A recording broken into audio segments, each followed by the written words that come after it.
Bon 4 décembre à tout le monde. Donc, si vous n'avez pas déjà vu les 3 autres vidéos avant du 1er, 2 et 3 décembre, allez le voir. On vous attend.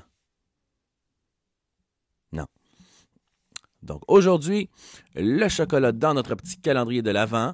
C'est un chocolat que l'on goûte. Il a un goût, somme toute, pas si pire, mais quand on voit l'image sur la porte de carton qu'on a ouverte, on commence à comprendre ce qui est bizarre dans le goût et c'est tout simplement tout à coup dégueulasse. Comme notre histoire, Elisa Lam. While I tell of Yuletide treasure. La la la la la la la.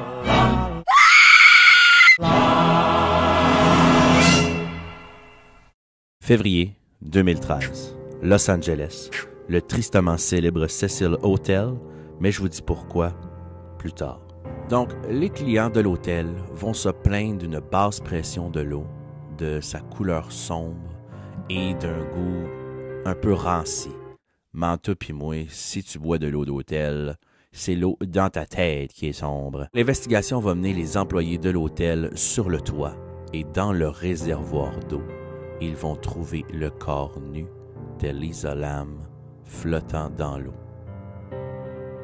Le goût bizarre et la couleur étrange de l'eau des clients étaient en fait le corps de cette femme qui macérait depuis 11 jours.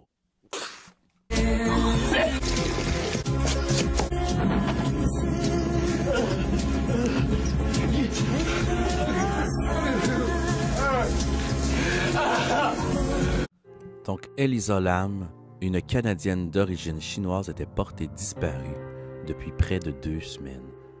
Non seulement ils l'ont trouvée nue flottant dans l'eau, mais ses vêtements flottaient à côté d'elle, ainsi que ses effets personnels, ce qui était extrêmement étrange et inexpliqué.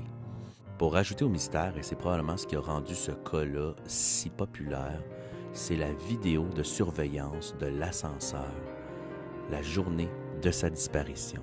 Durant la vidéo, on voit toutes sortes de choses. On la voit très affolée. Elle semble se méfier de quelqu'un qui n'est pas là, ou qui n'existe pas, ou quelqu'un qu'on ne voit pas en fait dans la vidéo. Elle avance, elle recule, elle craint quelque chose, elle se tient tout le temps le long des murs. À certains moments, on dirait qu'elle a une conversation avec quelqu'un, mais on finit jamais par voir personne apparaître dans l'objectif, ce qui rend la chose encore plus mystérieuse. Avec ses mains, ces espèces de mouvements bizarres. La vidéo est très étrange. Elisa était connue pour certains problèmes de troubles mentaux, dont bipolarité et dépression. D'ailleurs, 2 jours après son arrivée à l'hôtel, un voisin s'est tellement plaint de ses comportements erratiques et bizarres qu'ils ont été obligés de la déplacer dans une autre chambre plus loin. Je comprends la théorie de la maladie mentale, mais pourquoi est-ce que ses vêtements et ses effets personnels flottaient à côté d'elle? Si tu décides de sauter dans de l'eau pour te baigner, tu vas au moins garder ta culotte, mais là, tous les vêtements, tout était à côté d'elle. Pour rien améliorer au mystère, le Cecil Hotel est connu pour ses étranges mystères et les nombreux meurtres qui s'y sont produits. On dit que ce fut la résidence du tueur en série Richard Ramirez en 1985, de Jack Unterweger, un autre tueur série en 91. Ça aurait été le dernier endroit où on a vu Elisa Short, connue sous le nom de Black Dahlia. Il y aurait eu 3 meurtres dans les chambres, de nombreux suicides, dont un qui s'est lancé par la fenêtre et qui a écrasé un passant qui passait dessous le Cecil Hotel, le tuant automatiquement. On va prendre le 649. L'hôtel a bien entendu fermé en 2017. Cecil Hotel? Une chambre sans meurtre? Non, nous n'en avons plus.